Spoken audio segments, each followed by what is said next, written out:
follow, the sport that we follow, or more than one that we follow, when there happens to be an important match, whether it is cricket or football or anything else, we will stay awake, we will watch, we want to see, we want to make sure these people are playing. I don't know, someone played last night if I'm not mistaken.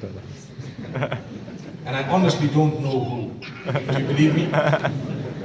Besides someone telling me on Twitter that please, I've got a very, very important dua that you need to make for me. Can you guess what it was? Like the guy was dying, I thought, maybe someone passed away, he's got, just cancer or something. May Allah grant cure to all those who are sick and ill. I mean. But he says, make dua, my team wins. Come on. Forgive us. I wonder what that brother must be doing on Laylatul Qadr. Oh Allah, my team, Ya Allah. How shallow can we become? Subhanallah. We cry for the ball on Laylatul Qadr, but brother, your entire life, your offspring and everything, you're leaving them. Your spouse and whatnot, everything else is besides the point. Because I want to see one guy who cuts his hair like a monkey, hold the big football, hold the big, what's it called? A cup, mashallah. I don't know why they call it cups. It's no longer a cup, it's just a medal or something.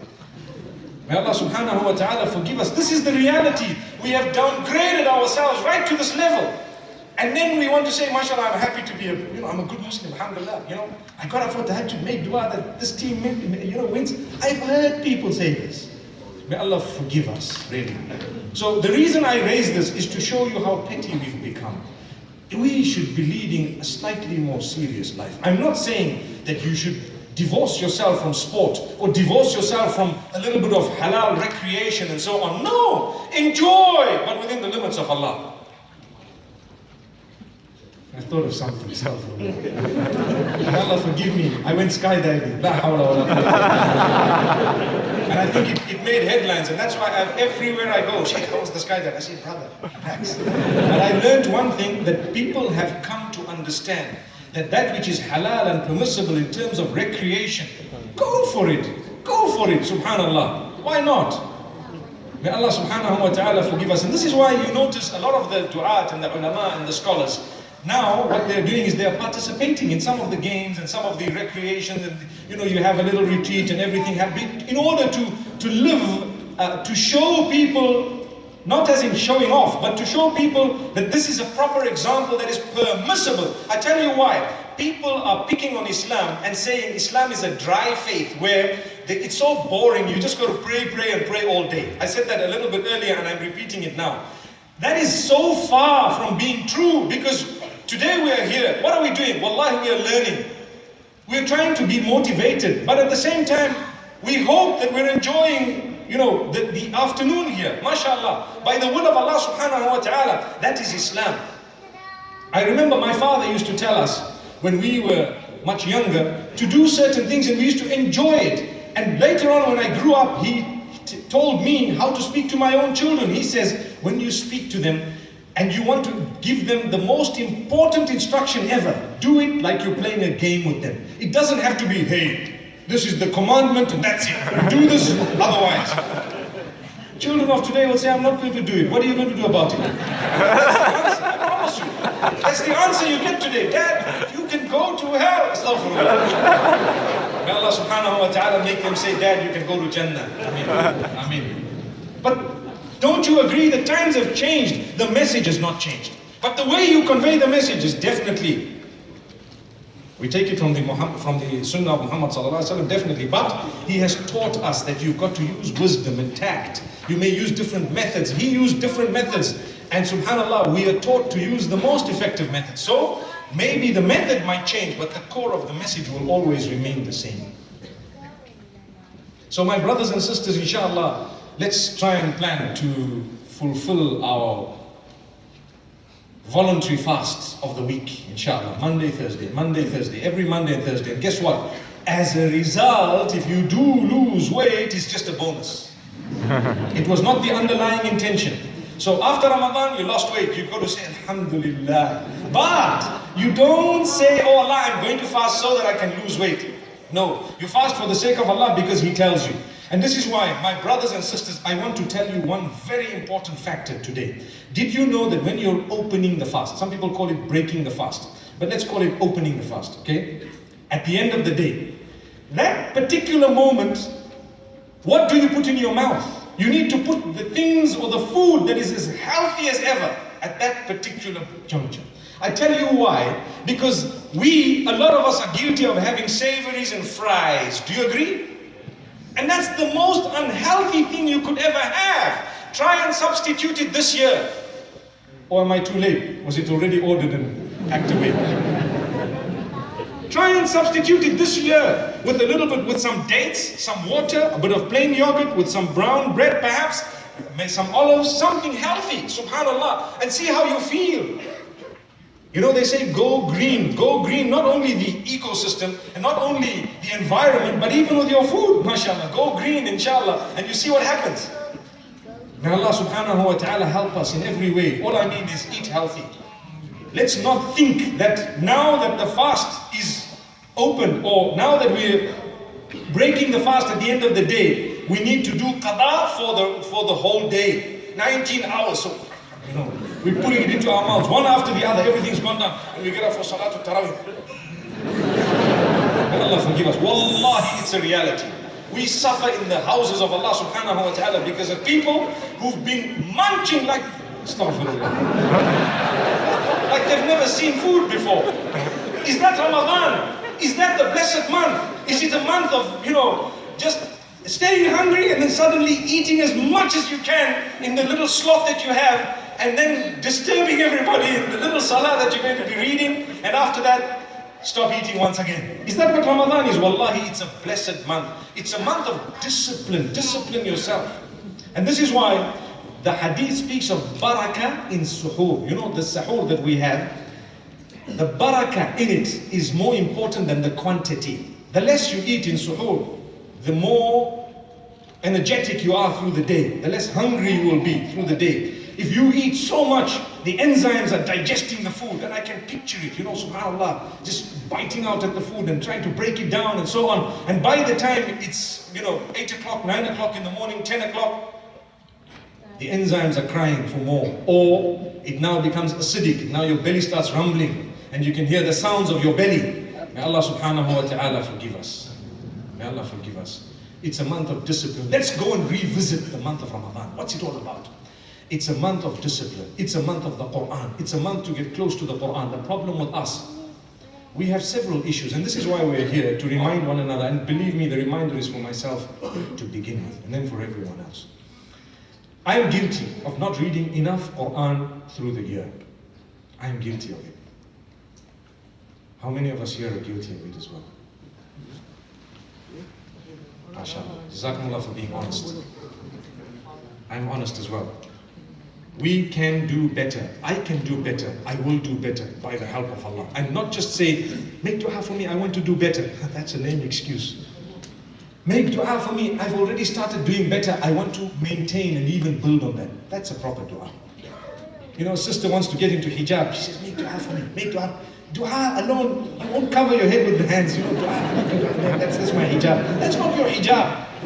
Dua together with an effort, my sister, an effort, a little bit of an effort. So we will make dua by all means, but you make an effort as well. Ask Allah, oh Allah, I've started, I've made my intention, I am determined, oh Allah, help me to be steadfast, to be strong, and so on. The same applies to salah. I've come across people who admit that, I only read 4 salah a day, but make dua, inshallah, I'll read 5 one day. And for the last 3 years, we've been making the same dua. Is that fair?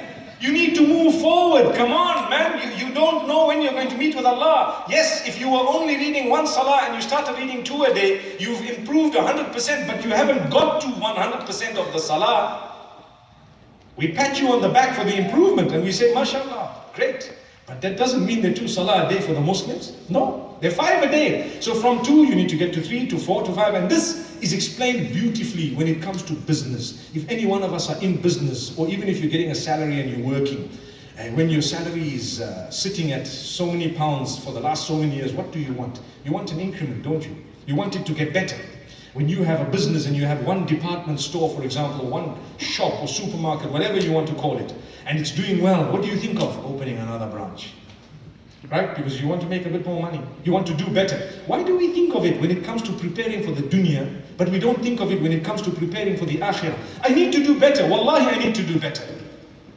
I need to make an effort to attend the durus in the masajid in the month of Ramadan. For me to be able to achieve that, I must start now. You know, I come from Zimbabwe where, subhanallah, the farming is quite a big thing. You know, the land there is so fertile that if you drop seeds, you know, if you were to spit out a date seed, you would probably have a plantation there in no time. Really. Alhamdulillah. So fertile by the will of Allah subhanahu wa ta'ala. But in order for us to be able to cultivate properly, and in order for us to be able to plant on a larger scale, we need to clear the land, we need to prepare before the rainy season. Because when the rains come and then you start preparing, too late. The rains will only soften up. And this is why, did you know, and I'm talking about my place, my country, the first rains, you have shower in October, mid-October, you have a shower. What does it do? It softens the land. After that, for a whole month, it doesn't rain. You can actually check the date a lot of the times. This date, it will probably rain by then. A day this way there. Then you have November, mid-November, and the rain starts a little bit more. And then you come to December and it is going on. Subhanallah. Look at how Allah gives us an opportunity prior to the proper rainy season where the showers come once, soften the land, for us to go and flatten it, for us to, make the markings, to plant the seeds and so on before the rains come. This is why I say the month of Ramadan is quite similar. You want to sow the seeds. You need to start now, sowing the seeds, so that you can enjoy the plantation during the month. And guess what? The day of Eid, you have the fruit to enjoy. And let's not be people who worship Allah solely in the month of Ramadan. As soon as Ramadan goes, hijab is gone, salah is gone, the nightclubs are back, the casinos are back, the adultery is back, everything's back, and we say, whoop, we're waiting for the next Ramadan. Is that what Islam is? But people are doing this, my brothers and sisters. It's not fair. Who are we playing a game with? With Allah. The one who made me, the one who made you, the one whom if I were to close my eyes now, subhanallah, right now, if I were to close my eyes, I would be in His mercy completely. And the only thing I would take with me is the good deeds I've done. Let's help one another. Let's call out to one another to do good. Let's ask Allah to help us, but let's be serious about the dua and the supplication. So my brothers and sisters, one beautiful way of preparing is your 5 salah. Do not miss a single one from now. Make an intention to say, listen, come what may, I'm reading my salah. Come what may. You know, someone asked me, what if I'm sitting on a coach? So what? If you're sitting on a coach and the bus driver doesn't want to stop, so what? You start reading salah where you are, on that seat. You have no excuse. You have no excuse. The hadith says, صَلِّ قَائِمًا فَإِن لَمْ تَسْتَطِعْ فَقَاعِدًا فَإِن لَمْ تَسْتَطِعْ فَعَلَى جَنْبٍ. Read standing salah. That's the ideal. That's the proper way. If you cannot, then you read sitting. It does not only refer to medical illness or sickness, although that is definitely there. But if you cannot, for some reason, stand, then you sit and read. I remember a question, somebody asked me saying, in my office they don't allow me to read salah. But I could sit on my chair and read it. I said, so then they do allow you to read salah. Or they might not be allowing you to do it in an ideal way, because the ideal way is definitely standing. But if you really cannot, you do not have an excuse to leave your salah, come what may. Did you know that on the Day of Judgment, the first thing that you're going to be asked about is your 5 daily prayers? If that is in order, inshallah, you have good news for the rest of it. It will all be made easy, as per the hadith of Muhammad sallallahu alayhi wa sallam. And if that is not in order, be careful. May Allah subhanahu wa ta'ala make us steadfast. So don't leave your salah. Read it, come what may. Fulfill it. Do your wudu. Don't be embarrassed to be identified as a Muslim. May Allah subhanahu wa ta'ala help us to fulfill our salah, and may He make us better people. So if you want to start preparing for Ramadan, start with your 5 salah, because in Ramadan you have Taraweeh, you have extra salah, and you want to really come. You want to be in love with Allah. When you're in love with Allah, you want to chat with Him much longer.